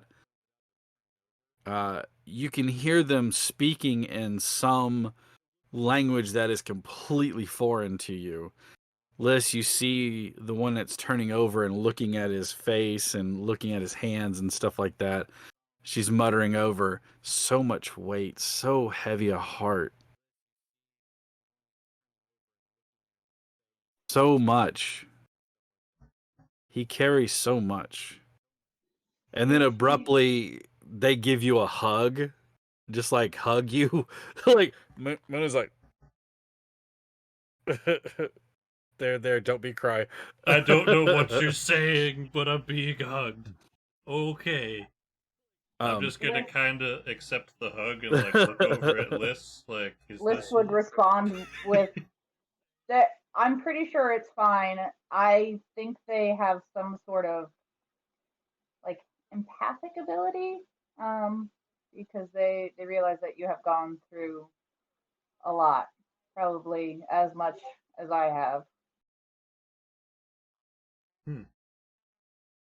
um, she says, or they say one more thing as they put their hand like over your heart, and it's a warm, comforting feeling, like having. It's not like you're touch starved, but at the same time, it would be like if it was the first time you felt like contact from somebody, and the face that looks up at you just beams with green eyes, and then just like squeezes your arm and then walks back towards where they were at and sits down.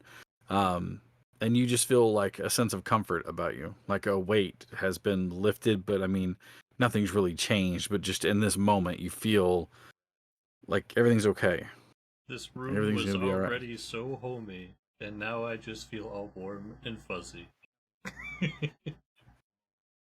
Um, they explain to you how the crystals work. They actually have to keep the energy flowing through at certain points and times that, if they don't maintain that, that it will lose its energy and fall. This being translated from them to list to you. That's what I And figured. you, yeah. I would like to say what Liz actually would say to Moonin rather Mhm. than rather than Moonin being like getting the direct translation. Oh God. Don't make me insight check you. I mean, you know well enough about her that like it's more of that she doesn't really like catch all of the details. She's Mhm. trying because she likes you, but like she's just sort of like there's a lot of like energy at play. I don't think this is something that you can do. And they keep it like they have to keep it like above stuff.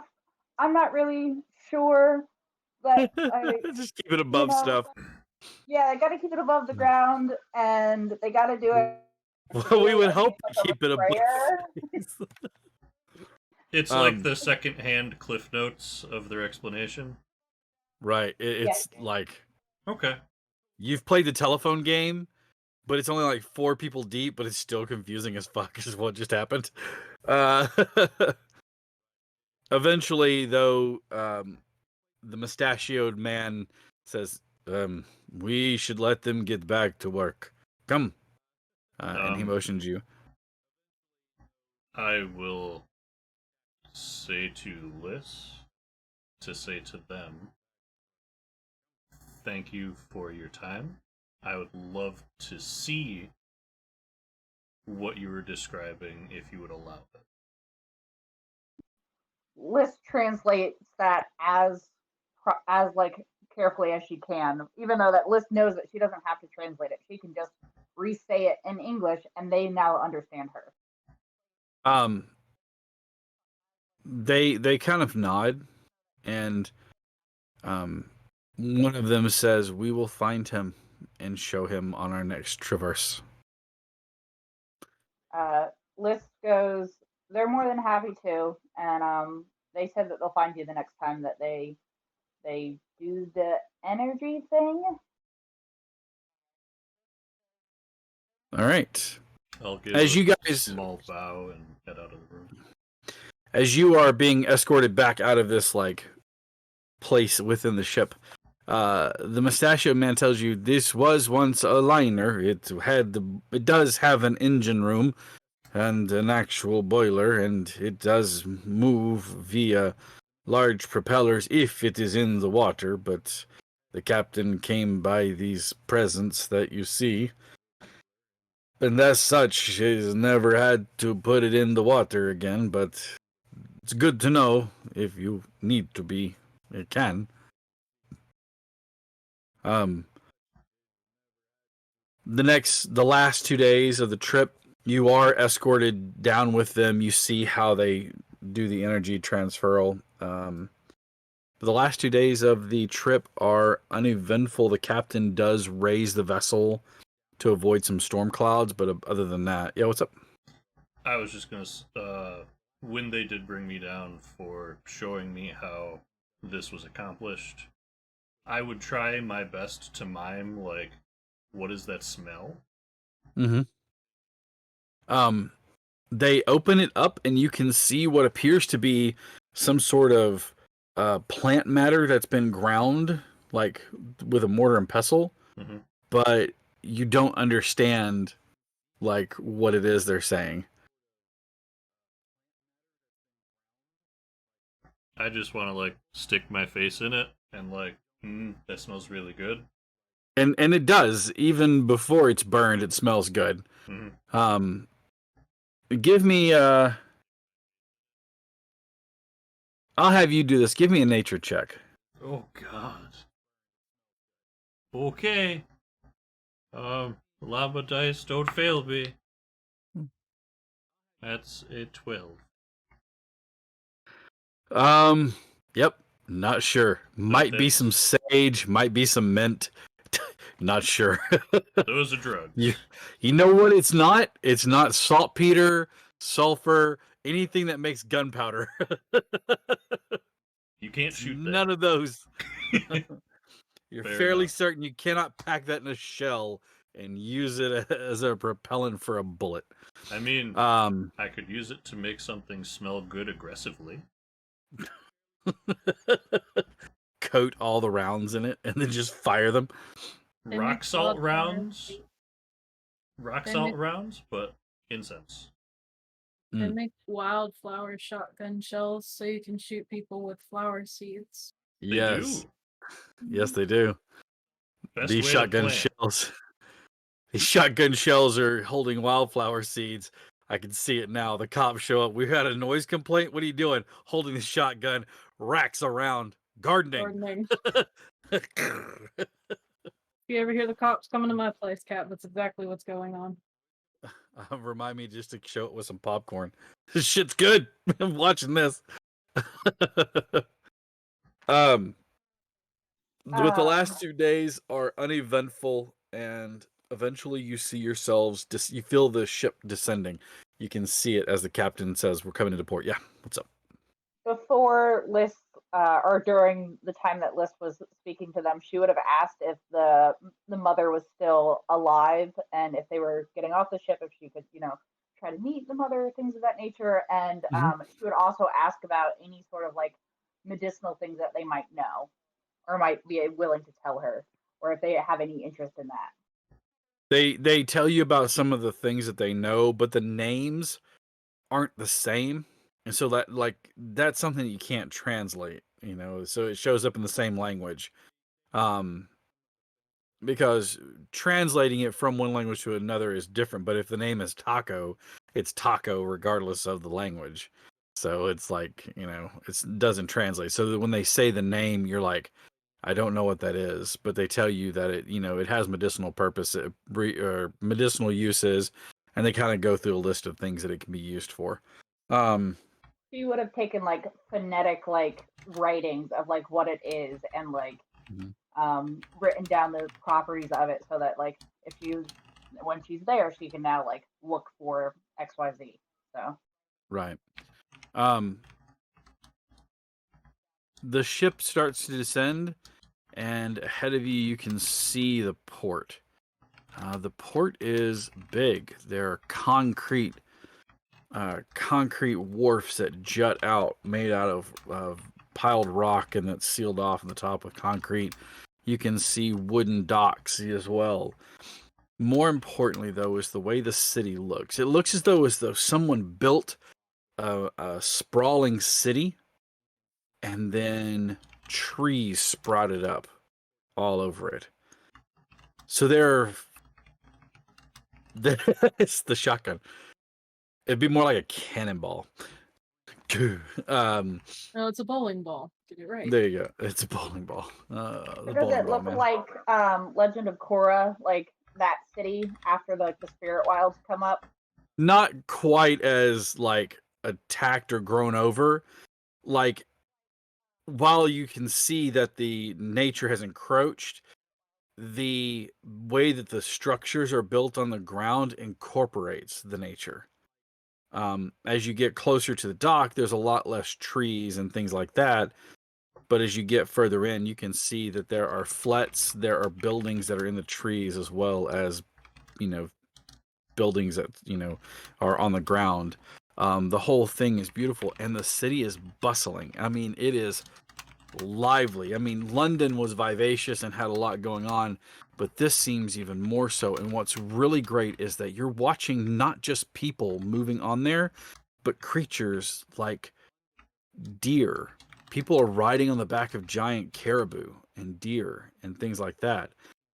And as you watch, you blink really hard and like screw your eyes tight and then open them again, and to make sure you saw what you saw, but you did. You saw trees walking through the area as though they were just belong there and moving about. Their limbs, literally limbs, sweeping through the area, never actually colliding with anything. As the ship sets and settles in and the gangplank is opened and laid out, you guys start to see, as the captain greets everybody, several people run to the end of the wharf and greet the ship as it lands, and you see people start to offload items and things like that. The captain stands up on his stage again, pulling up the microphone once more. I would like to welcome everyone to New Amsterdam. Remember that revere and pay reverence to the Mother Earth. Mind the laws of the people. No, you are a guest here on these shores. And may whatever God you believe in have mercy upon your soul, should you ever cross them or do wrong by them. Other than that, have a wonderful time. For those of you returning, we set sail in 3 days. For the rest of you, may fortune ever find you upright and breathing, and pockets full of coin. And with that, the last of the cargo is offloaded, and the ship's passengers are allowed to exit the vessel itself. And as you get off on this new city in this new strange land that we would call the Americas, but they simply refer to as the New World, we are actually going to call it to a close tonight. Note cards, we just don't need those anymore. So For those of you who have been watching, I have talked a lot about how there is no United States of America. North America as a civilized country does not exist. There are only like a few colonies. Literally New Amsterdam, Roanoke, and I think Boston was the other one. The cities are a symbiotic relationship between technology and nature, and with natural magic being much more prevalent in this area, this is what you get. I would love to say that there's going to be a show next week. However, next week is Memorial Day. More to the point, I am working on call because there's a big thing going on with Sangoma, the company I work for. So I will be actually like on call all that day. So we will not have a Troubleshooters next week. However, the following week we will be back on that Monday with a show. We're halfway through this season. We have, 5 episodes left now? 7, 8, 9, 10, 11, 12. 6 episodes left. So we have 6 episodes left. We're halfway through. Tune in to see what happens next. They're almost, now we got to get back on Colm's trail, figure out where he's at. I would like to thank all of my players. That is Q and Otter and Voodoo and Vixen and all of their characters. I loved your guys' interaction with everything. More importantly, I would like to thank the viewers, all of you guys out there, Impartial Waffle, Justin F. Wrong, Lil Given, Raymond, Deca, everybody out there who viewed. If you haven't, give us a follow here so that way you can see the notifications. Party appreciation list. I'll let her do that in just a second. Make sure to follow and make sure that way you can see the notifications whenever Direbear goes live. We do have tomorrow night. Jason is back with the World at War with Scion, the game. It's a fun game. If you've never seen it played, you should really check out their show. He does an amazing job. Then we are back on Thursday with the A Knight's Ransom, which you can watch Q and Otter play in as they play new characters, different characters. That's a cool thing. And then we are back on Saturday night with Stolen Cities. That's, again, a smaller crew. Knight's Ransom has how many players? 6? 6. 18? 25? 5. 5. All of them. All of them. Everybody. And this next episode is going to be interesting. Yes. A Knight's Ransom is really interesting because it's a homebrewed campaign made by Maddie, Pink Rambo, on our server. And again, like I said at the beginning of this, if you're interested in running a one-shot, please let us be your platform for that. We can hook you up with the overlays and everything else like that. And if you need some players to run it, we can put out a casting call for the players. And we would love to have you. Don't hesitate to join our Discord server. Say, hey, I want to run a game on Wednesday, Friday, Sunday, any of those nights, and we will be happy to get that hooked up. Which reminds me, somewhere in the upcoming weeks, probably be about 3 weeks out from here, there will not be a Troubleshooters episode that night, as I will be running a special one-shot with some of the people within the industry. Most importantly is the creator of Faerun, and that is all of the Forgotten Realms himself, Mr. Ed Greenwood, will be playing a game with me, and I'm super excited about that. I will also have Jennifer Kretschmer, who is a writer for Candlekeep's Mystery and has been on Heroes of the Veil, which is a D&D live play from D&D Beyond, as well as many other events and things that she has been a part of, and has written one of the adventures in the thing, Candlekeep Mysteries, the last book, not the last book, but the book before this last one. And then also Tony Winslow Brill, who is also a writer for Candlekeep Mysteries, as well as appearing on many, many different shows across the board. So tune in for that. It will be on a Monday night. I'll be doing a special event with them because of that. I've asked them all to come play a game with us, and they have said yes, they would love to. I just got to work out the last little bits of the logistics for it. But then that will be live, and I will be announcing more and more of that as we go forward. In the meantime, I'm super excited about that. In the meantime, remember, tune in every Monday, with the exception of this next Monday, because it is Memorial Day. We're going to be out cooking and memorializing and doing all the things that you do on Memorial Day. In the meantime, though, we love you guys. Thank you so much for watching. Remember to tune in tomorrow for Jason. Until next time, have yourselves a wonderful, wonderful time. Bye, everyone. Wait.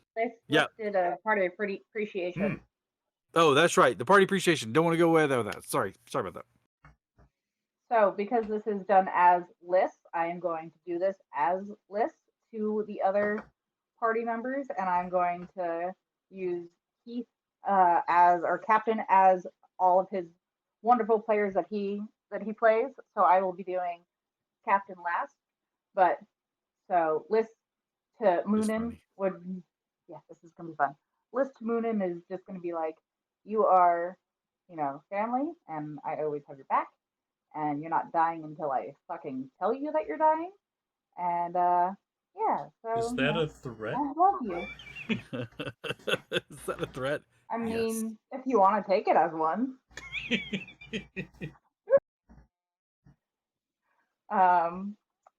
She would then go over to Gej and would be like, Gej,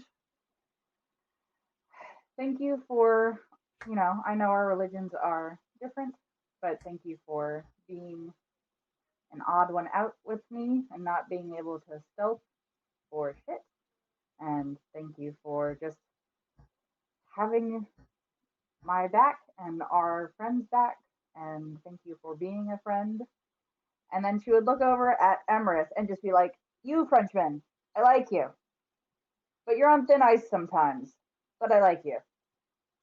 But we're good. We're good at the moment. And then Liz's opinion of, we'll go from Colm is, he's a sweet little cinnamon baby, and I love him. And he is also not dying until I tell him that he's dying. So, if he's dead when we get there, I'm bringing him back to life, and he can suck my ass about necromancy. Then for Hatchet Annie, she's like, Liz's opinion of Hatchet Annie now is, well, Liz doesn't know this, so Liz is just going to be like, I think she's pretty. And things of that nature. So that is Liz's opinion of Hatchet Annie. Peter Dietrich, her opinion of him is, he's a slimy bastard, but he's got good taste in coats. And like she just like pats her own coat now. And Nice lab coat. the captain has her full respect, and she is very fond of the captain and knows that if they were in trouble, the captain would probably help, or she would want to be on the captain's ship if there was trouble abounding them more than what they could actually get into. And with her new friend, she also thinks that they're very pretty and that she is excited for whatever adventure is to come. So this is Liz's opinion on her party members and Captain's people that he plays. You were like, we're Thanks, going to do the man. captain last. And I was like, I am the captain. I am the captain. Like, I'm the captain, and I'm captain because if you look for me anywhere in the world, it's Captain Sack. So I'm now anyways. just waiting for the one day I piss off Liz for whatever reason, and she's just like, this is when you die. You remember that thing where I said you can't die unless I say so? I'll say so. It's very true, but I mean, she cares about you enough to bring you back. She might be like, all right, you're dead now, and now you're good. Cast She's like, are raised, you... Cast I'm raised thinking- dead, points and goes, I fucking told you so, and then revives me. I just like the idea. I just like the idea of it being, you go to 0, she revives you with 1 HP right on the front lines. You go down again, she revives you with 1 HP. You gonna apologize? I'm so sorry. Yes, that is our little chaos demon. That is exactly what she would do. All right. Well, thank you, everyone. I know it was a shorter episode than normal, but we love you. Have a wonderful evening. We will see you all not next week, but the week after that. Take care. Tune in tomorrow. Bye, everyone.